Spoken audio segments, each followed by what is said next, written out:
Halo semuanya, perkenalkan nama aku Matcha Dwi Arifiani, biasa dipanggil Ica, dengan NRP 501725116 dari Departemen Teknik Geofisika di Institut Teknologi 10 November.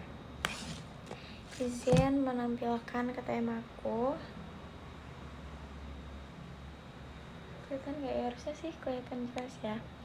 Oke, jadi halo semuanya.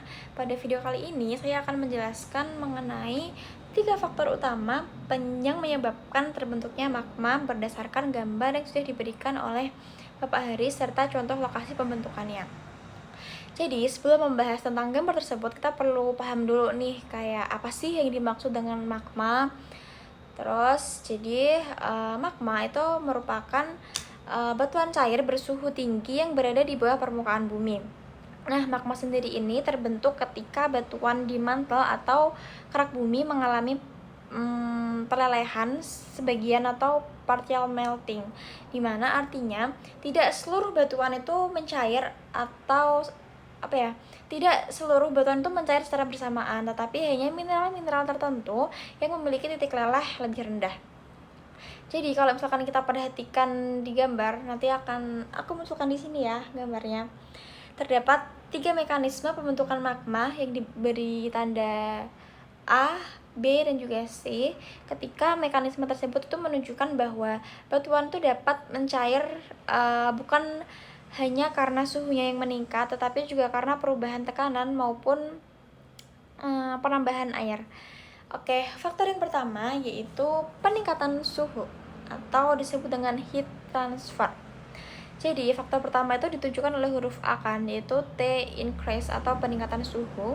Nah, nanti gambarnya aku tunjukin di sini ya. Jadi pada grafik itu terlihat bahwa temperatur batuan itu meningkat hingga melewati dry melting curve, yaitu kurva titik leleh batuan dalam kondisi kering. Jadi ketika suhu batuan itu telah melewati batas tertentu, batuan itu akan mulai mengalami yang namanya partial melting dan juga akan menghasilkan magma.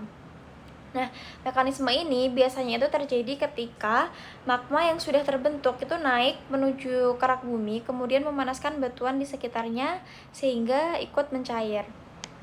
Nah, contoh lokasi pembentukannya itu adalah di sekitar dapur magma gunung api, atau bisa juga di daerah intrusi magma, terus atau pembentukan tubuh batuan beku seperti pluton dan juga batolit.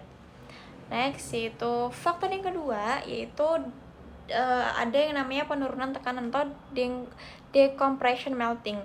Jadi faktor kedua ini ditunjukkan oleh huruf B, yaitu penurunan tekanan atau decompression melting. Nah, pada gambar itu terlihat bahwa material mantel itu bergerak naik menuju permukaan bumi. Saat material tersebut itu naik, tekanannya kan semakin berkurang, sedangkan suhunya ini akan relatif tetap. Nah, akibat penurunan tekanan tersebut, batuan itu akhirnya melewati batas titik leleh, sehingga dia ini mulai mengalami pelelehan dan membentuk suatu magma. Jadi mekanisme ini itu merupakan proses yang paling umum terjadi di mantel bumi. Nah, untuk contoh lokasi pembentukannya sendiri itu biasanya ada di mid ocean ridge atau punggung tengah samudra, yaitu daerah tempat dua lempeng itu saling menjauh sehingga material itu akan naik ke permukaan. Nah, selain itu, proses ini juga terjadi pada daerah reef benua seperti East African Reef. Next, yaitu faktor yang ketiga, yaitu ada yang namanya penambahan air atau flux melting. Jadi faktor yang ketiga ini ditunjukkan oleh huruf C, yaitu dimana penurunan titik leleh batuan yang diakibatkan oleh penambahan air atau zat volatil yang biasa dikenal dengan flux melting. Nah, kalau diperhatikan dari grafik itu kan terdapat kurva S curve plus H2O kan yang bergeser ke kiri dibandingkan dengan dry melting curve. Nah, pergeseran ini tuh menunjukkan bahwa ketika air ini masuk ke dalam batuan, titik leleh batuan itu akan menjadi lebih rendah. Nah, akibatnya batuan ini tuh dapat mencair walaupun suhunya belum meningkat terlalu tinggi. Nah, proses ini itu umumnya terjadi pada zona subduksi, di mana ketika lempeng samudra itu menunjam ke bawah lempeng benua ya, atau lempeng samudra lainnya, lempeng samudra ini tuh akan membawa mineral-mineral yang mengandung air. Nah, semakin dalam lempeng tersebut itu masuk ke mantel, air ini akan dilepaskan dan masuk ke mantel di atasnya. Jadi sehingga dia ini tuh akan menurunkan titik leleh batuan dan memicu pembentukan magma. Nah, untuk contoh lokasi pembentukannya sendiri itu ada di busur gunung api Indonesia seperti Gunung Merapi, terus ada Gunung Semeru dan juga Gunung Kelut. Nah, mekanisme ini juga banyak terjadi di Jepang, Filipina, dan juga kawasan King of Fire.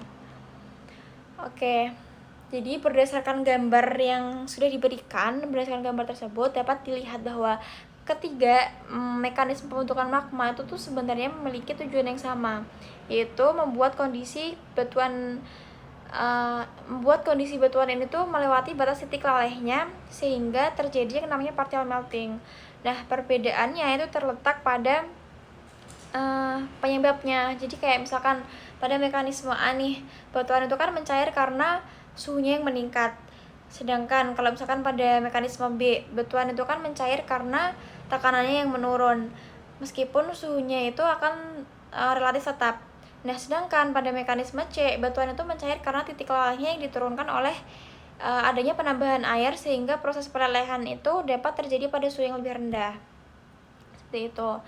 Nah, berdasarkan gambar yang diberikan juga, huruf A itu kan menunjukkan mekanisme peningkatan suhu. Terus kalau misalkan huruf B ini menunjukkan penurunan tekanan atau decompression melting, sedangkan yang huruf C itu menunjukkan penurunan titik leleh akibat penambahan air atau flux melting. Oke, jadi mungkin bisa disimpulkan atau sebagai kesimpulan berdasarkan gambar yang sudah diketahui terdapat 3 mekanisme utama pembentukan magma. Yang pertama itu adalah